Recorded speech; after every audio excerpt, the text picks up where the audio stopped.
Et je me souviens qu'on a vraiment tous pensé à des chiens. Sauf que moi, j'entends un bruit. Et ce bruit me fait penser clairement à un cochon.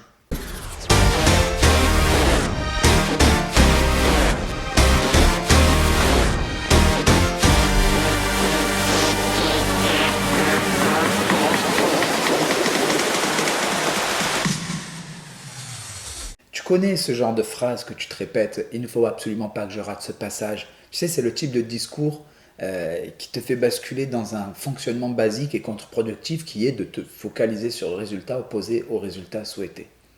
Il ne faut pas que je stresse devant cette fille, il ne faut pas que je bafouille ma présentation PowerPoint.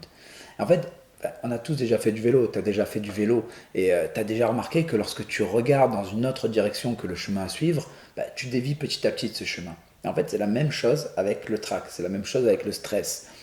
C'est la question en fait qu'on doit tous se poser, c'est est-ce que tu préfères suivre ton chemin ou tomber dans le fossé à côté parce qu'en fait tu étais justement trop concentré à regarder ce fossé plutôt que de regarder ton chemin. Tu vois, lorsque tu escalades une falaise en fait, pour continuer à monter, tu regardes pas en bas, tu regardes pas le vide.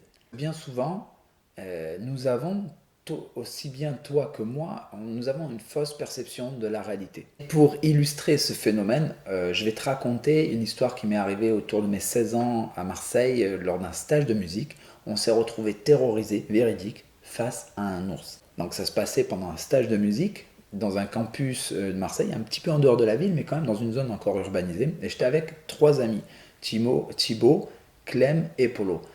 Et on s'est retrouvé terrorisé par un ours à Marseille. On était dans une pinède, parce qu'en fait, il y a mon pote Thibaut qui nous balance. Il y a un ours. Les gars, je vous jure, là-bas, il y a un ours. Et en fait, mes deux autres potes et moi, on a eu la même réaction. On était là, mais ouais, mais n'importe quoi, mais qu'est-ce que tu racontes? Sauf qu'en fait, Thibaut, lui, tu vois, il était persuadé de ce qu'il voyait. Alors, bon, je te remets le truc en contexte. C'était le crépuscule. Donc, tu sais, ce moment où il fait encore trop jour pour que tes yeux se mettent vraiment en mode nuit. Et en même temps, il n'y a plus vraiment assez de lumière pour que tu fasses vraiment la différence entre les éléments, les réels éléments du décor et les ombres.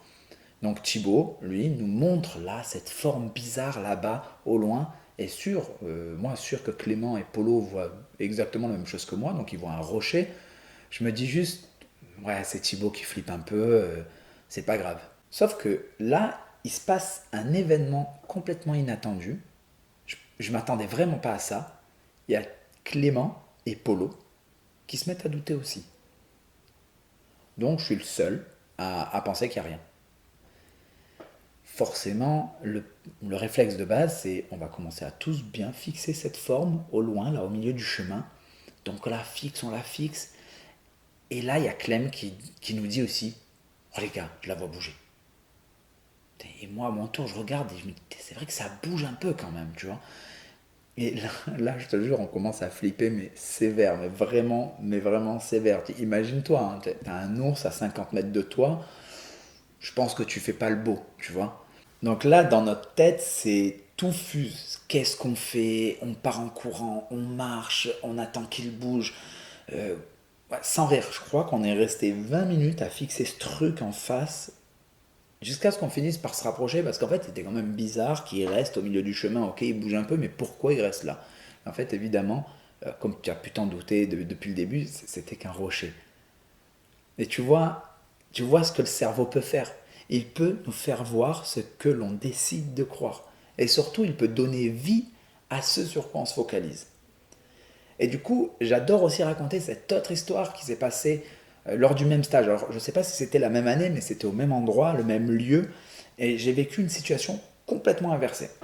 Donc là, j'étais avec d'autres amis. On sortait d'un concert le soir et sur le chemin du retour, on a tous vu de loin un animal assez gros qui avait l'air entouré de petits animaux.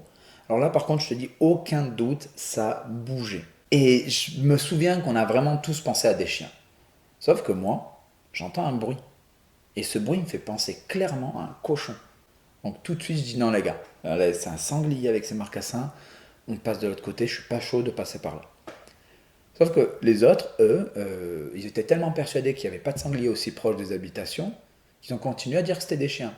Une fois de plus, comme dans l'autre histoire, en fait, j'étais le seul à penser autre chose. Donc forcément, bah, j'ai eu le doute en moi et bah, j'ai dit ok, on passe par là quand même. Donc on était quand même sur nos gardes, on n'était pas sûr, parce que même des chiens, ça peut nous attaquer. Et évidemment, ben, il est arrivé ce qui devait arriver, quoi. Il y a le plus gros chien, en fait, s'est immobilisé à notre vue et il s'est mis à nous charger. Et là, je peux t'assurer qu'il n'y avait plus de doute possible. C'était bien une laie, donc une femelle sanglier avec ses marcassins, et elle était décidée mais à nous fracasser, mais tellement fort si on s'approchait un petit peu trop de ses petits. Alors du coup, on a eu de la chance parce que le bâtiment à côté, c'était un bâtiment avec des escaliers extérieurs. Et les sangliers, ils sont vraiment nuls pour monter sur les escaliers. Donc on est monté sur les escaliers, on s'est retrouvé un petit peu bloqué pendant je sais pas combien de temps, peut-être 10 minutes, un quart d'heure à attendre qu'elle reparte plus loin.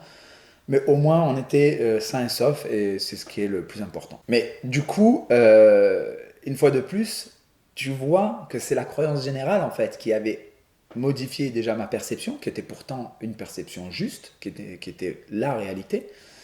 Et c'est aussi cette même perception qui avait enlevé la peur du danger à mes amis. Alors évidemment, ces deux cas, ces deux histoires que je viens de te raconter, elles sont un peu différentes de ce qui nous intéresse vraiment. Parce que si l'histoire de l'ours paraît complètement absurde et mindfuck, parce que je te rappelle, un ours dans le sud de la Provence, non, non, c'est juste pas possible.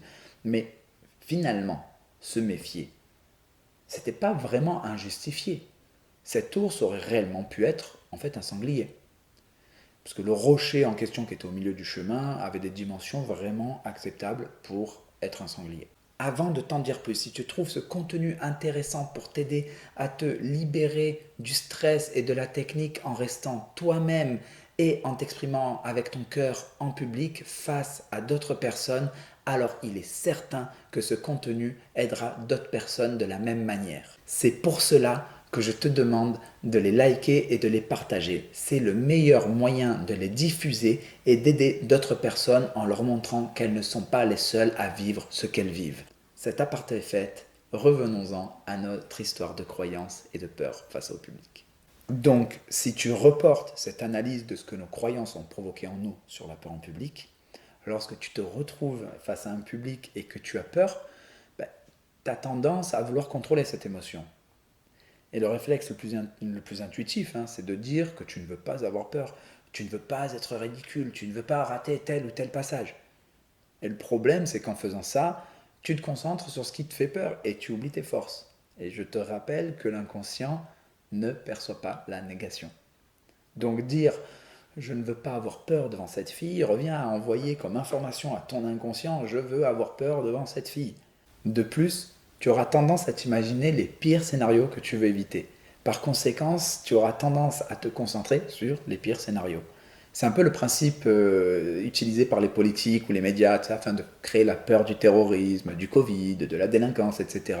Et ce qui est intéressant, c'est qu'en PNL, on a découvert que les personnes qui réussissent se concentrent sur ce qu'elles désirent, sur leur vision, et ce même lorsqu'il leur arrive un événement catastrophique.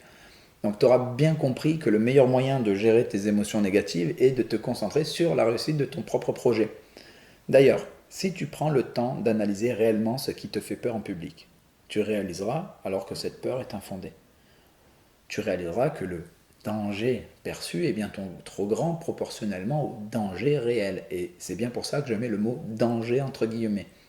Cette vidéo est maintenant terminée. J'espère qu'elle t'aura apporté beaucoup de valeur. Je te rappelle, partage-la, like-la pour apporter autant de valeur à d'autres personnes que toi. Et surtout, le plus important, kiffe ta scène.